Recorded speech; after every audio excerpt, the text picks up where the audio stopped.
अर्थात जहाँ बाबा अपने दिल की बात बच्चों के साथ शेयर करते हैं, है ना।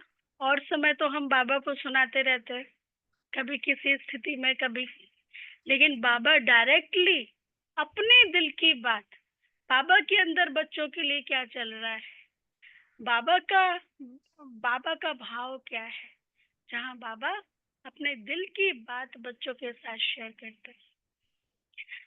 तो बाबा ने सबसे बड़ा सीक्रेट क्या बताया है? सबसे बड़ा सीक्रेट, हाँ, हम ही देवी देवता थे। बहुत सारे सीक्रेट बाबा ने बताए हैं। यदि 7 डेज कोर्स में देखे तो हर चैप्टर में कई सारे सीक्रेट है। तो आज बाबा बता रहे हैं कि याद ही एक तरीका है बाप समान बनने का। याद ही एक तरीका है विकर्मों को विनाश करने का। ना दुनिया में तो कितनी सारी भक्ति मार्ग में कितने कर्म कांड किए गए हैं। अब जो कावड़ यात्रा है, ये सब वो सोचते इससे हमारे विकर्म विनाश होंगे, लेकिन बाबा बता रहे घर बैठे सहज रीति से अपने विकर्मों को विनाश कर सकते। तो आज बाबा के 7 तारीख के महावाक्य हैं, मीठे बच्चे याद की यात्रा से ही, याद की यात्रा से ही तुम्हारी कमाई जमा होती है।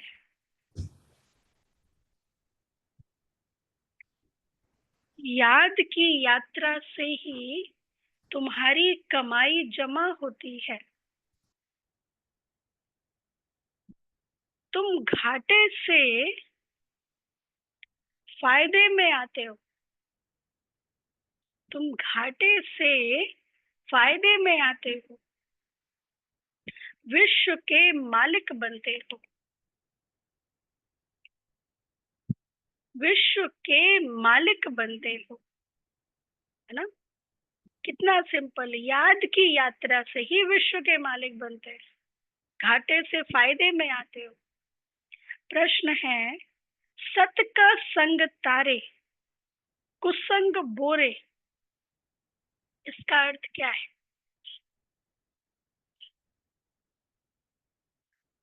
चढ़ती कला, सत का संग तारे, कुसंग बोरे, इसका अर्थ, उत्तर है, जब तुम बच्चों को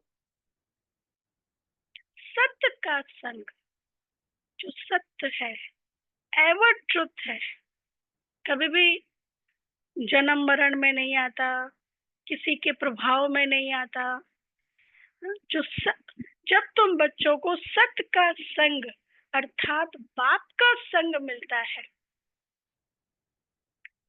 तब तुम्हारी चढ़ती कला हो जाती है।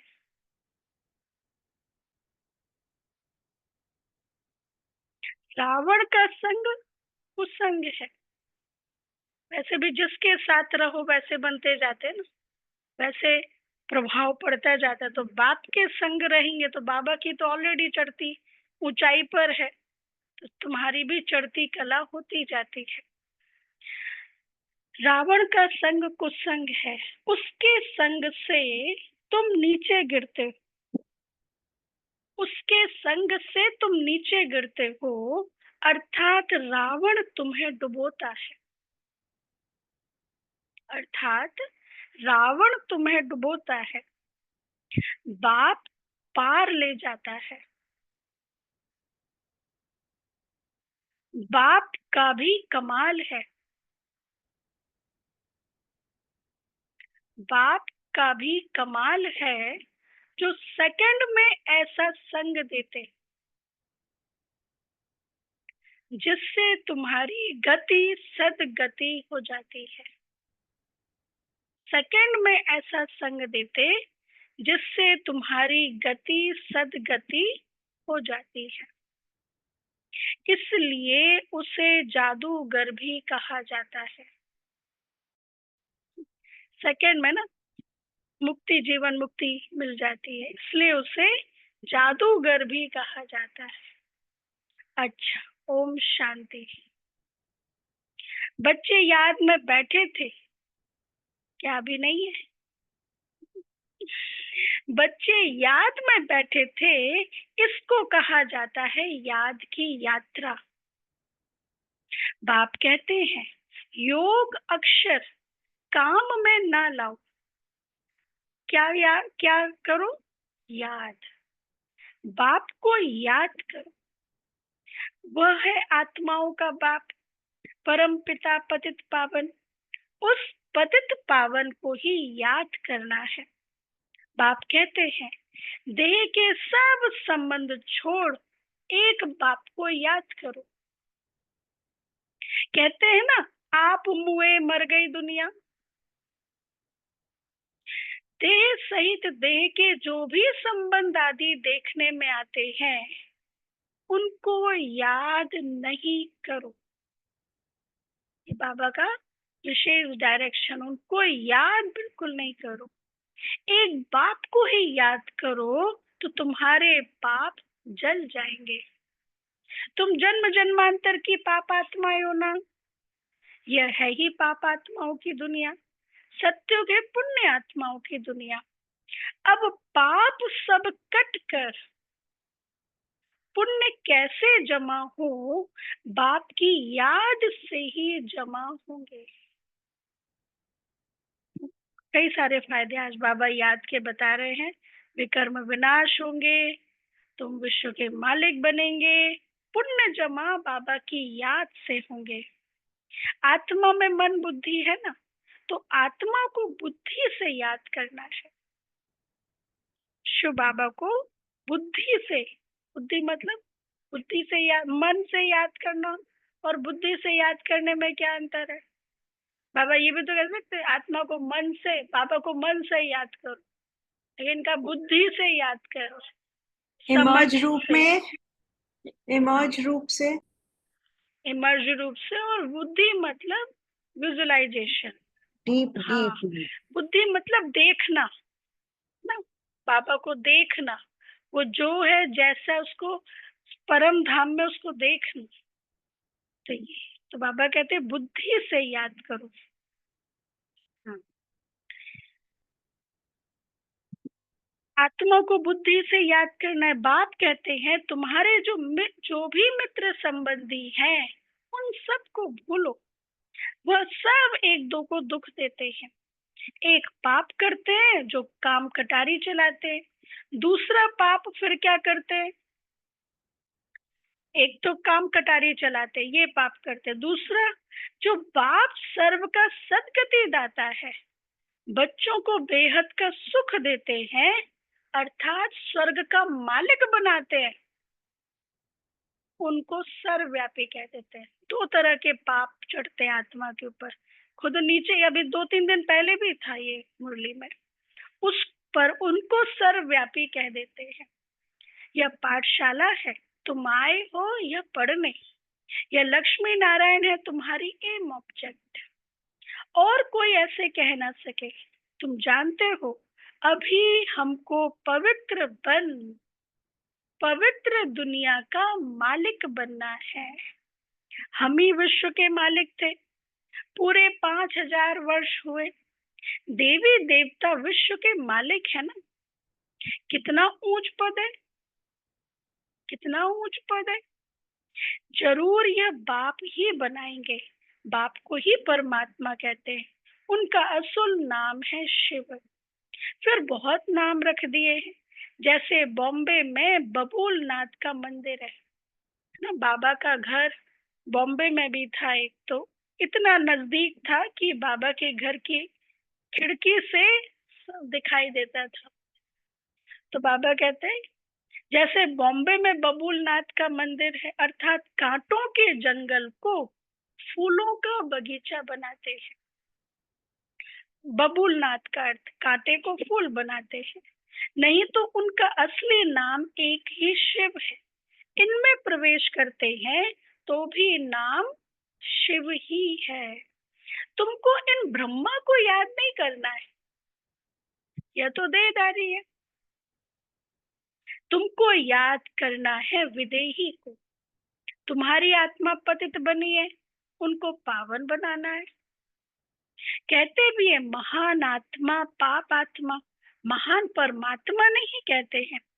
अपने को परमात्मा व ईश्वर भी कोई कह ना सके। कहते भी है महात्मा पवित्र आत्मा। सन्यासी सन्यास करते हैं इसलिए पवित्र आत्मा है। सन्यासी सन्यास करते हैं इसलिए उस रीति का पवित्रता है, लेकिन हमारे कंपैरिजन में उस रीति का पवित्रता नहीं है ना, क्योंकि हम बाप के डायरेक्शन पर पवित्र बनते हैं। बाप ने समझाया है वह भी सभी पुनर्जन्म लेते हैं। देहधारियों को पुनर्जन्म जरूर लेना पड़ता है। विकार से जन्म ले फिर जब बड़े बालक बन जाते हैं तो सन्यास कर लेते हैं। बाबा सन्यासियों की बात बता रहे, फिर वो सन्यास कर लेते हैं।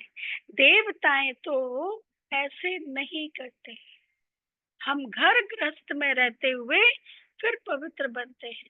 वो घर परिवार को त्याग के फिर पवित्र बनते हैं। वह तो हाँ, देवताएं तो ऐसे नहीं करते, वह तो एवर पवित्र है। अब बाप अभी तुमको आसुरी से दैवी बनाते हैं। दैवी गुण धारण करने से दैवी संप्रदाय बनेंगे। पहले पवित्र बनना मतलब अपनी पूरी स्लेट को साफ करना। निर्विकारी बनना मतलब पूरी स्लेट को साफ करना। मन बुद्धि में किसी भी तरह की कोई भी पतित मेमोरीज नहीं है। और फिर उसके बाद स्लेट साफ हो गई। अब दिव्य गुणों को धारण करना, उसके ऊपर दिव्य गुण दिव्य शक्तियां ये धारण करना। बाप अभी तुमको आसुरी से दैवी बनाते हैं। दैवी गुण धारण करने से तुम दैवी संप्रदाय बनेंगे। दैवी संप्रदाय फिर रहते हैं सतयुग में, आसुरी संप्रदाय रहते हैं कलयुग में। अभी है संगम युग। अब तुमको बाप मिला है, कहते हैं अब तुमको फिर दैवी संप्रदाय बनना है जरूर। तुम यहाँ आए ही हो दैवी संप्रदाय बनने। दैवी संप्रदाय वालों को अथाह सुख है। इस दुनिया को कहा जाता है हिंसक, देवताएं हैं अहिंसक। बाप कहते हैं मीठे मीठे रूहानी बच्चों, मुख्य पॉइंट, बाप को याद करो। तुम्हारे जो गुरु लोग हैं वह भी सब देहधारी है। भक्ति मार्ग में जो गुरु की है वो सब देहधारी है। अभी तुम आत्माओं को परमात्मा बाप को याद करना। वो गुरु भी तो वो चाहते अपनी मुक्ति के लिए, तो उनको तो वो उस शिव बाबा का तो पता ही नहीं है कैसे मुक्ति होगी। वो कहते हैं हमें ही पकड़ो, हम ही मुक्ति कराएंगे। अरे उनको भी उनकी मुक्ति कौन कराएगा फिर। अच्छा, तो बाबा कहते हैं सुख तब मिलेगा, कब मिलेगा सुख, और वो प्रोसेस है। और जब जब पुण्य आत्मा बनेंगे, अर्थात जितने पुण्य जमा होते जाएंगे उतना सुख बढ़ता जाएगा। फिर उसकी लंबी लिस्ट है, पुण्य आत्मा बनने की विधियां बहुत लिस्ट है। तो बाबा कहते हैं सुख तब मिलेगा जब तुम पुण्य आत्मा बनेंगे। 84 जन्मों के बाद ही तुम पाप आत्मा बन जाते हो। अभी तुम पुण्य जमा करते हो, चाहे तन से चाहे मन से। तन मन धन समय श्वास संकल्प सब कुछ ईश्वर अर्थ लगाते हैं, तो एक का पदम गुणा मिलता है, वो पुण्य जमा होता जाता है। बैंक बैलेंस बढ़ना पुण्य जमा है ना। और वहां पे भी भक्ति मार्ग में करते हैं, लेकिन एक का पदम गुणा नहीं मिलता, अगले जन्म तक ही वो सीमित रहता है। तो बाबा कहते हैं अभी तुम पुण्य जमा करते हो और योग बल से पापों को खत्म करते हो। इस याद की यात्रा से ही तुम विश्व के मालिक बनते हो। तुम विश्व के मालिक थे तो सही ना, वह फिर कहाँ गए यह भी बाप ही बताते। विश्व महाराज और विश्व महारानी कहाँ गए, यह भी बाप बताते। तुमने 84 जन्म लिए, सूर्यवंशी चंद्रवंशी बने। कहते भी हैं भक्ति का फल भगवान देते हैं। भगवान कोई देहधारी को नहीं कहा जाता है, वह है ही निराकार शिव। उनकी शिवरात्रि मनाते तो जरूर आते हैं ना, परंतु कहते हैं मैं तुम्हारे सदृश जन्म नहीं लेता हूँ, मुझे शरीर का लोन लेना पड़ता है, मुझे अपना शरीर नहीं है। इसलिए शिव बाबा का नाम क्या है ना, स्वयंभू, और भी कहते हैं खुदा, जो खुद आकर के अपना परिचय देते हैं और पर काया प्रवेश करते हैं। मुझे अपना शरीर नहीं है, अगर होता तो उनका नाम होता, उस शरीर का नाम होता। ब्रह्मा नाम तो इनका अपना है, इसने सन्यास किया तब नाम ब्रह्मा रखा है। तुम हो ब्रह्मा कुमार ब्रह्मा कुमारियां, नहीं तो ब्रह्मा कहाँ से आया। ब्रह्मा है शिव का बेटा। शिव बाबा अपने बच्चे ब्रह्मा में प्रवेश कर तुमको ज्ञान देते हैं। ब्रह्मा विष्णु शंकर भी इनके बच्चे हैं। निराकार बाप के सब बच्चे निराकार हैं। सारे संसार की आत्मा शिव बाबा के बच्चे हैं, चाहे जो धर्म स्थापक है कोई भी है। आत्माएं यहाँ आकर शरीर धारण कर पाठ बजाती है। बाप कहते हैं मैं आता ही कब हूँ, पतित दुनिया में पतितों को पावन बनाने के लिए। मैं इस शरीर का फिर लोन लेता हूँ। शिव भगवान उवाच है ना, श्री कृष्ण को तो भगवान नहीं कह सकते, अब भगवान तो एक ही है। श्री कृष्ण की महिमा ही अलग है। पहला नंबर देवता है राधे कृष्ण, जो स्वयंवर के बाद फिर लक्ष्मी नारायण बनते हैं, परंतु यह कोई जानते नहीं। राधे कृष्ण का किसको भी पता नहीं है, वह फिर कहाँ चले गए जाते हैं। राधे कृष्ण ही स्वयंवर के बाद फिर लक्ष्मी नारायण बनते हैं। दोनों अलग अलग महाराजाओं के बच्चे हैं। वहां अपवित्रता का नाम नहीं है, क्योंकि 5 विकार रूपी रावण ही नहीं है। सोचो सतयुग में पूरा एक युग, सतयुग सब योग बल से जन्म लेंगे। 9 लाख लोग 33 करोड़ तक सब योग बल से जन्म लेंगे, सारे आत्माएं ना, तो कितनी पवित्रता होगी। तो बाबा कहते हैं वहां पे रावण का नाम निशान नहीं, 5 विकार रावण ही नहीं है ही राम राज्य। अब बाप आत्माओं को कहते हैं, फिर से बाबा रिपीट करा रहे, कौन सी बात जो बाबा 3 बार रिपीट करा चुके हैं। अब बाप आत्माओं को कहते हैं मुझे याद करो तो तुम्हारे पाप कट जाएंगे।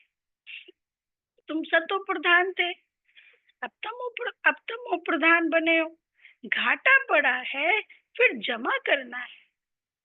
नीचे उतरे, घाटा पड़ा, अपनी शक्तियां गुणों को गवा दिया, अब फिर से जमा करो। भगवान को व्यापारी भी कहा जाता है, कोई विरला उनसे व्यापार करे। जादूगर भी उनको कहते हैं, कमाल करते हैं, जो सारी दुनिया की सदगति करते हैं। कोई कैसा भी है, इसलिए शंकर जी की बारात प्रसिद्ध है। सब लूले लंगड़े कैसे भी सब उस बारात में थे, तो उन्होंने तो शिव और शंकर को एक कर दिया ना। तो यहाँ शिव बाबा सारे संसार की आत्माओं की सदगति करते, मतलब सबको अपने साथ लेके जाते, पवित्र बनाए, सबकी सदगति करते। अच्छा, सबको मुक्ति जीवन मुक्ति देते, जादू का खेल है ना। मनुष्य मनुष्य को दे नहीं सकते। तुम 63 जन्म भक्ति करते आए हो, इस भक्ति से कोई ने सदगति को पाया है? इस भक्ति से कोई ने देवी देवता का पद पाया है? नहीं। 2 बातें हैं, हम देवी देवता बनेंगे तो सत्युग आएगा, या सत्युग आएगा तो देवी देवता आएंगे? कौन सी राइट होगी? हम बनेंगे तो आएगा। हम बनेंगे तब। हम देवी हम देवता देवी बने। देवता बनेंगे तो सत्युग आएगा। जैसी आत्मा वैसा फर्नीचर, है ना? ना कि सत्युग आएगा तो देवी देवता उतरेंगे, वो तो बात की बात है। हम पहले यहाँ बनेंगे ना, तो कहाँ बनेंगे फिर? जरूर संगम युग में बनेंगे। अब संगम युग जिसका एक पार्ट कलयुग की तरफ है, दूसरा पार्ट सत्युग की तरफ है। यदि संगम युग को देखें तो यदि संगम युग में रह करके हमारा मुख सत्युग की तरफ है तो हम सत्युग की तरफ चल रहे हैं। यदि संगम युग में रह के हमारा मुख कलयुग की तरफ है सत्युग संगम युग में बाबा के बच्चे, लेकिन दैहिक दुनिया, दैहिक पदार्थ, दैहिक बातें, है ना, इनकी तरफ इंटरेस्ट है। एक होता है सेवा, अर्थ, सेवा करना, बात करना। दूसरा होता है खुद का रस है, तो वो क्या है? कलयुग की तरफ। फिर धीरे धीरे वो चीज कलयुग की तरफ खींच लेती है। तो बाबा कहते हैं अभी तुम सत्युग की तरफ जा रहे हो, देवी देवता बन रहे हो। अच्छा, बेहद का बाप ही आकर सबको वापस ले जाते। कलयुग में अनेक राजाएं हैं, वहां तुम थोड़े राज्य करते हो, बाकी सब आत्माएं मुक्ति में चली जाती है। तुम जाते हो जीवन मुक्ति में वाया मुक्ति धाम। यह चक्र फिरता रहता है। अभी तुम आत्माओं को दर्शन हुआ है इस सृष्टि चक्र का, मतलब नॉलेज मिली है, रचयिता और रचना के आदि मध्य अंत के ज्ञान का। तुम ही इस ज्ञान से नर से नारायण बनते हो। देवताओं की राजधानी स्थापन हो गई, फिर तुमको ज्ञान की दरकार होगी? कल भी पॉइंट था ना, तुम बन गए, फिर पढ़ने की दरकार ही नहीं है। भक्तों को भगवान ने फल दिया, आधा कल्प सुख का, फिर रावण राज्य में दुख शुरू होता है। आहिस्ते आहिस्ते सीढ़ी उतरते हैं। तुम सत्युग में हो तो भी एक दिन जो बीता सीढ़ी उतरनी होती है। तुम 16 कला संपूर्ण बनते हो, फिर सीढ़ी उतरते ही रहते हो। सेकेंड बाय सेकेंड टिक टिक करती रहती है। और अभी हम जैसे वहां सेकेंड बाय सेकेंड नीचे उतरते, और अभी हम सेकेंड बाय सेकेंड ऊपर चढ़ते रहते हैं। आज के दिन और कल के दिन से कहें तो आगे बढ़ गए ना, ऐसे हम आगे बढ़ते जाते हैं।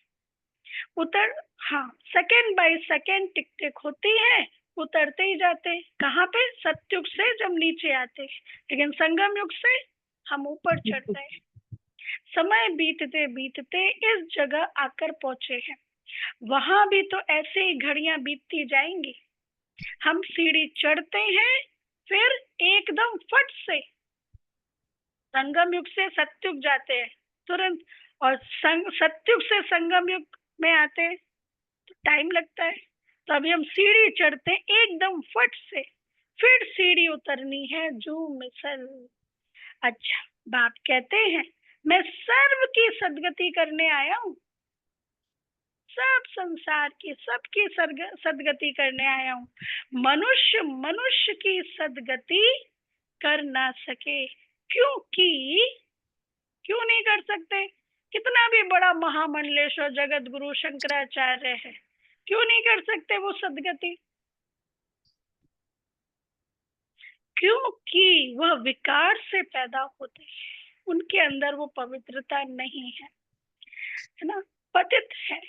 वास्तव में श्री कृष्ण को ही सच्चा महात्मा कह सकते हैं।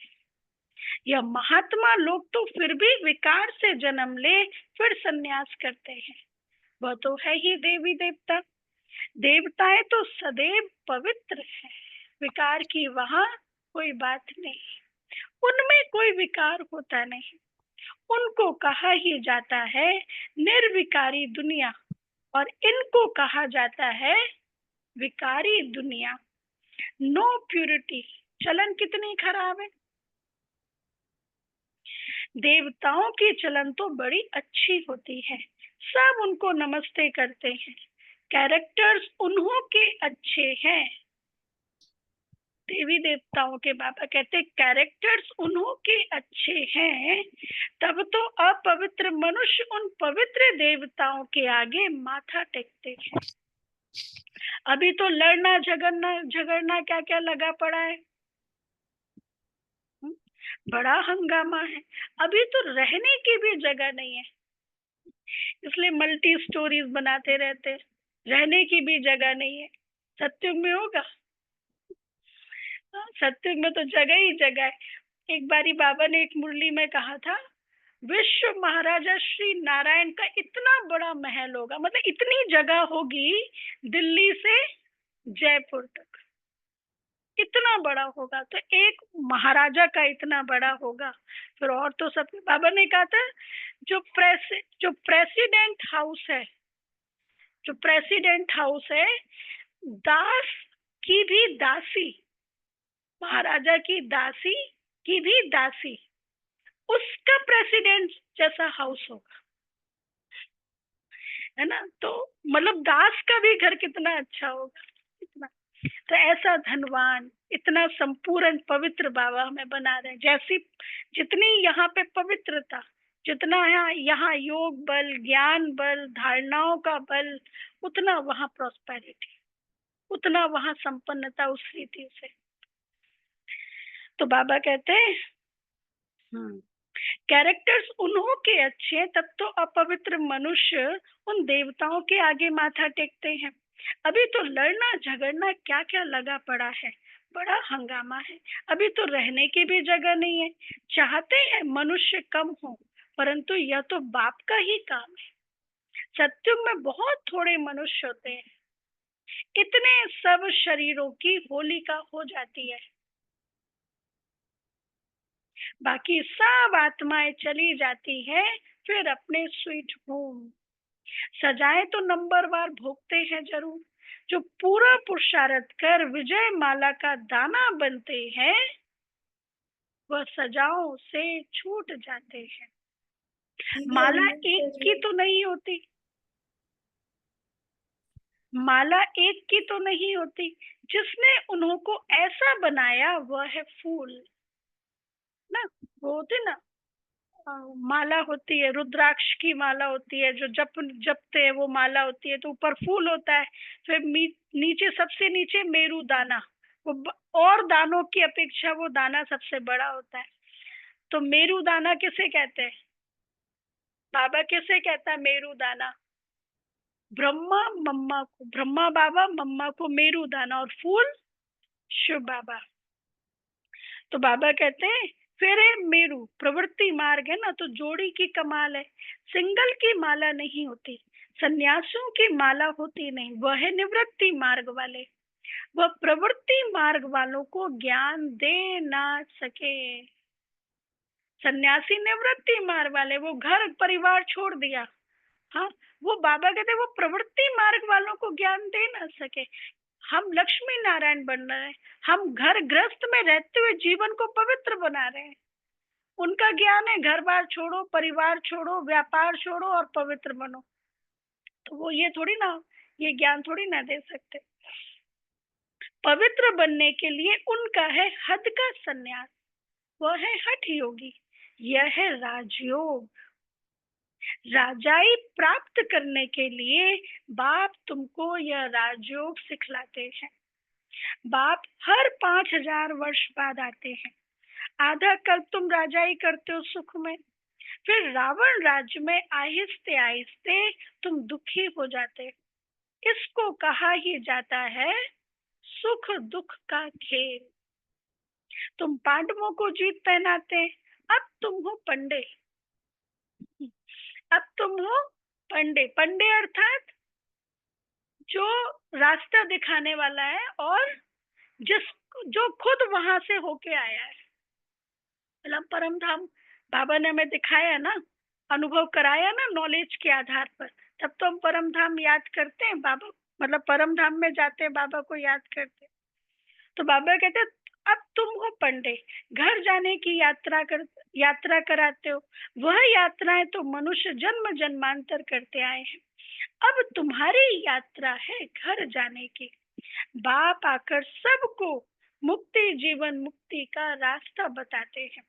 तुम जीवन मुक्ति में, बाकी सब मुक्ति में चले जाएंगे। तुम जीवन मुक्ति में आएंगे सत्युग त्रेता में, बाकी सब उस समय मुक्ति में बैठे होंगे। हाहाकार के बाद फिर जय जयकार हो जाती है। अभी ये कलयुग का अंत, आफतें तो बहुत आने की है। देखो बाबा ने पहले से बता दिया था, आफतें तो बहुत आने की है। फिर उस समय तुम याद की यात्रा में रह नहीं सकेंगे, क्योंकि हंगामा बहुत हो जाएगा। इसलिए बाप कहते हैं अब याद की यात्रा को बढ़ाते जाओ तो पाप भस्म हो जाए और फिर जमा भी करो। अब समय है। ये तो दुनिया वाले भी भविष्यवाणियां करने लगे, अब ज्यादा समय नहीं रह गया है ना। बहुत लोग करने लगे अब तो, अभी कर, अब ज्यादा समय नहीं रह गया है। वैसे भी देखो, चलो उनकी भविष्यवाणी ना भी देखें, वैसे भी दीदी हाल कौन कर रहा है? किसने दुनिया करी का है क्या। अब वो मुझे नाम देखना पड़ेगा, मैं बता सकती हूँ पर अभी मुझे याद नहीं है। नहीं मतलब कईयों ने मुझे व्हाट्सएप पर वीडियो भेजा, देखो ये क्या कह रहे हैं। वो टीचर्स का ग्रुप बना है मधुबन का एक, तो उसमें भेजा, देखो ये संत क्या कह रहे हैं, भविष्यवाणी ऐसे। तो इस तरह से दुनिया वाले भी, वो लोग भी भविष्यवाणी कर रहे हैं। और फिर देखो कि हालत क्या दिख रही है, आसपास चारों तरफ देशों की हालत क्या दिख रही है। जब बाबरी मस्जिद के ऊपर जब ये अटैक हुआ था, तोड़ी गई थी, तब कैसा माहौल था। तब कर्फ्यू लग गया था। उस समय प्रकाश मणि दादी का लेटर सारे सेंटर्स पे गया था। गुलाब भाई जी को याद होगा, दादी ने उस समय सब लिस्ट बनवाई थी कि ये सामान स्टोर में घर में होना चाहिए।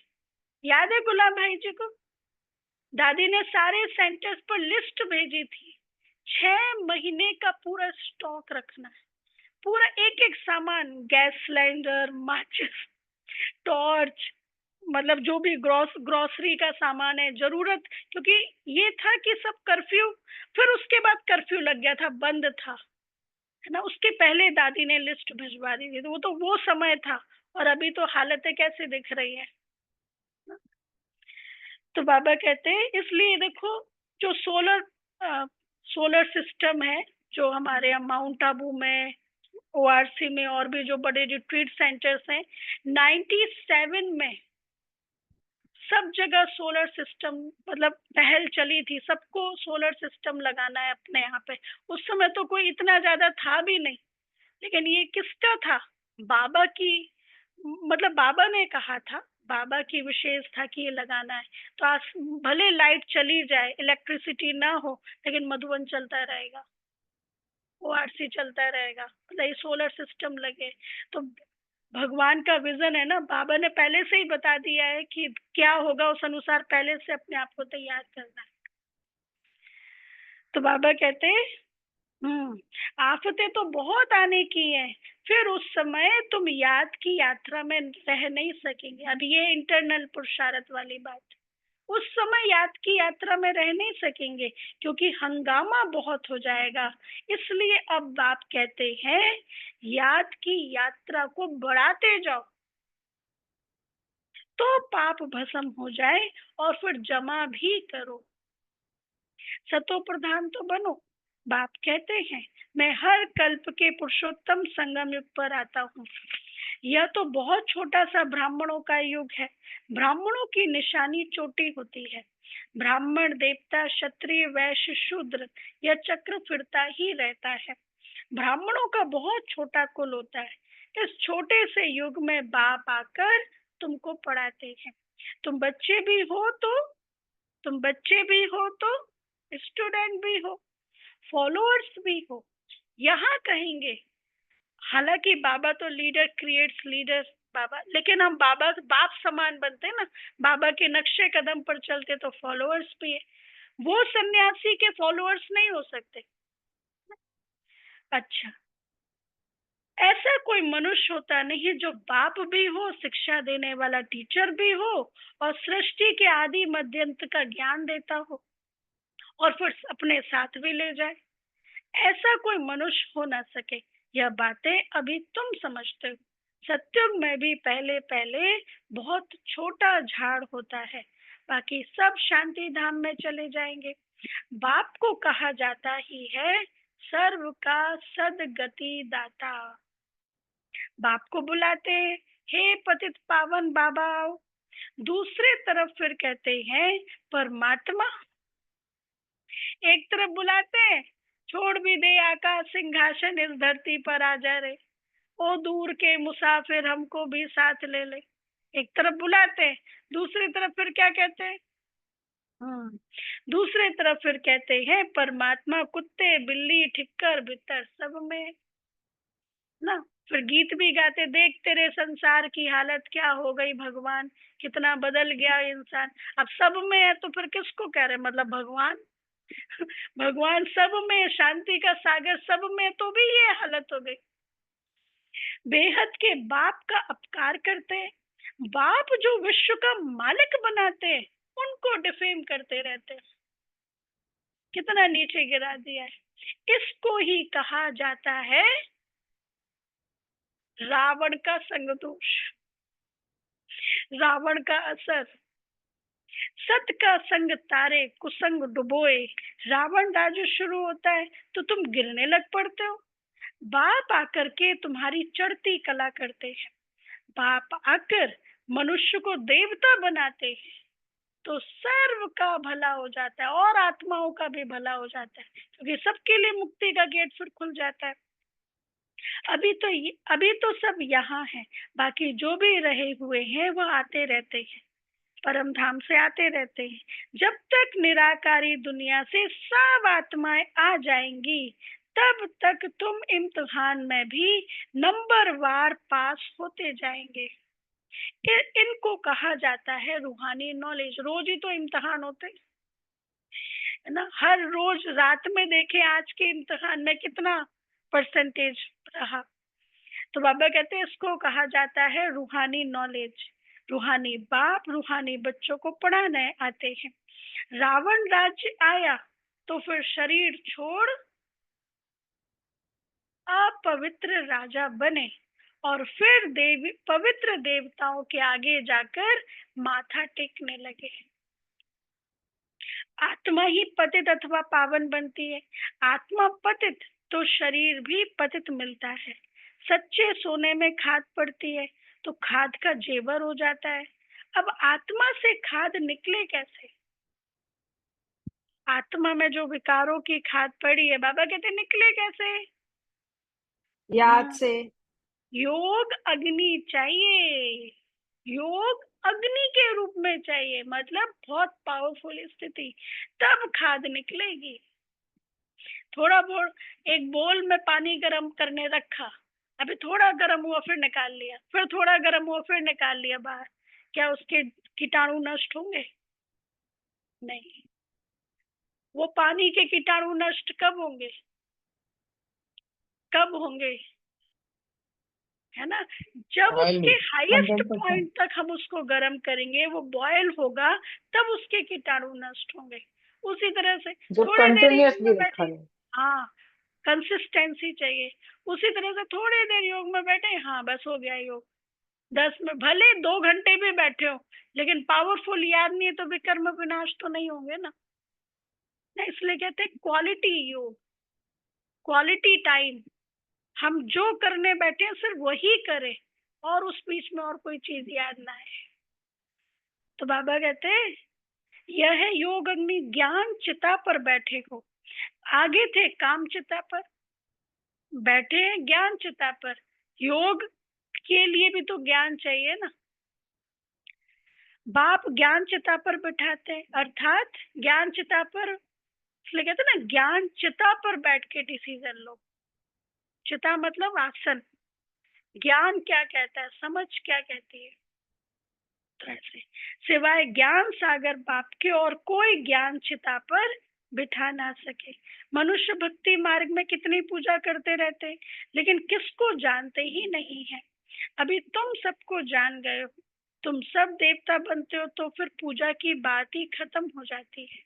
जब रावण राज्य शुरू होता है, तब भक्ति शुरू होती है। जब रावण राज्य शुरू होता है, तो भक्ति शुरू होती है। तापर युग से। अच्छा, मीठे मीठे सिकी लदे बच्चों प्रति माता पिता, बाप दादा का याद प्यार और गुड मॉर्निंग। रूहानी बाप रूहानी की, बाप रूहानी बच्चों को नमस्ते। हम रूहानी बच्चों की रूहानी माता दादा को याद प्यार नमस्ते, गुड मॉर्निंग, शुक्रिया बाबा, प्यारा बाबा, वाह शुक्रिया बाबा, शुक्रिया, थैंक यू बाबा, वाह बाबा वाह। धारणा के लिए मुख्य सार। फर्स्ट पॉइंट,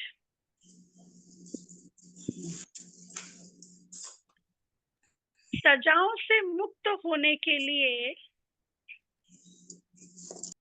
सजाओं से मुक्त होने के लिए विजय माला का दाना बनने का पुरुषार्थ करना है। सजाओं से मुक्त होने के लिए विजय माला का दाना बनने का पुरुषार्थ करना है। रूहानी पंडा बन, रूहानी पंडा बन, सबको शांति धाम घर की यात्रा करानी है। सबको शांति धाम घर की यात्रा करानी है। सेकंड पॉइंट, याद की यात्रा को बढ़ाते बढ़ाते, याद की यात्रा को बढ़ाते बढ़ाते सब पापों से मुक्त हो जाना है। याद की यात्रा को बढ़ाते बढ़ाते सब पापों से मुक्त हो जाना है।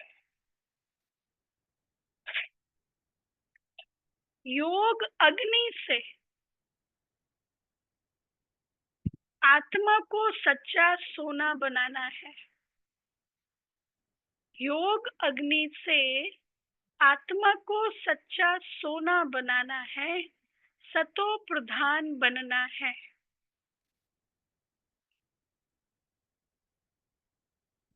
अच्छा, वरदान है, हर घड़ी को अंतिम घड़ी समझ, हर घड़ी को अंतिम घड़ी समझ, सदा एवर रेडी रहने वाले तीव्र पुरुषार्थी भव। हर घड़ी को अंतिम घड़ी समझ, सदा एवर रेडी रहने वाले तीव्र पुरुषार्थी भव। डिटेल, अपनी अंतिम घड़ी का कोई भरोसा नहीं है, इसलिए हर घड़ी को अंतिम घड़ी समझते हुए एवर रेडी रहो। एवर रेडी अर्थात तीव्र पुरुषार्थी। ऐसे नहीं सोचो कि अभी तो विनाश होने में कुछ टाइम लगेगा, फिर तैयार हो जाएंगे। नहीं, हर घड़ी अंतिम घड़ी है, इसलिए सदा निर्मोही। ये नहीं सोचे बाद में निर्मोही हो जाएंगे, अभी से निर्मोही, निर्विकल्प, निर्व्यर्थ, व्यर्थ भी नहीं, तब कहेंगे एवर रेडी। कोई भी कार्य रहे हुए हो, लेकिन अपनी स्थिति सदा उपराम हो। जो होगा वो अच्छा होगा। कोई भी कार्य रहे हुए हो, फिर अपनी, यहाँ पे बाबा डिटेल कर रहे हैं कि जरूरी नहीं कि वो काम हो गया तो मैं एवर रेडी, यहाँ स्थिति वाली बात है। अपनी स्थिति सदा उपराम, जो होगा वो अच्छा ही होगा। कल्याणकारी बाबा है, गॉड्स प्लानिंग है, बाबा अपना कार्य करा रहा है, इसलिए एवर रेडी। अच्छा, स्लोगन है, स्लोगन, अपने हाथ में लौ उठाना भी क्या है? क्रोध का अंश है, रौब, जोश, है ना? तो बाबा कहते अपने हाथ में लौ उठाना भी क्रोध का अंश है। अव्यक्त इशारे,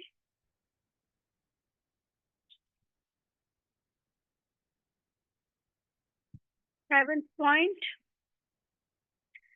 अगर सदा यह स्मृति रहे कि इस तन का किसी भी समय विनाश हो सकता है ना, जो वरदान है वही आज का अव्यक्त इशारा भी है। अगर सदा यह स्मृति रहे कि इस तन का किसी भी समय विनाश हो सकता है, तो यह विनाश काल स्मृति में रहने से प्रीत बुद्धि स्वतः ही हो जाएंगे। जैसे विनाश काल आता है तो अज्ञानी भी बाप को याद करने का प्रयत्न जरूर करते हैं, लेकिन परिचय के बिना विपरीत जुट नहीं पाती है। अगर सदा यह स्मृति में रखो कि यह अंतिम घड़ी है, तो यह याद रहने से और कोई भी याद नहीं आएगा। यह घड़ी अंतिम घड़ी है, तो यह याद रहने से और कोई भी याद नहीं आएगा। अच्छा, ओम शांति। ये अनाउंसमेंट सुनेंगे। ओम शांति। तो अभी हम पहले दादी का एक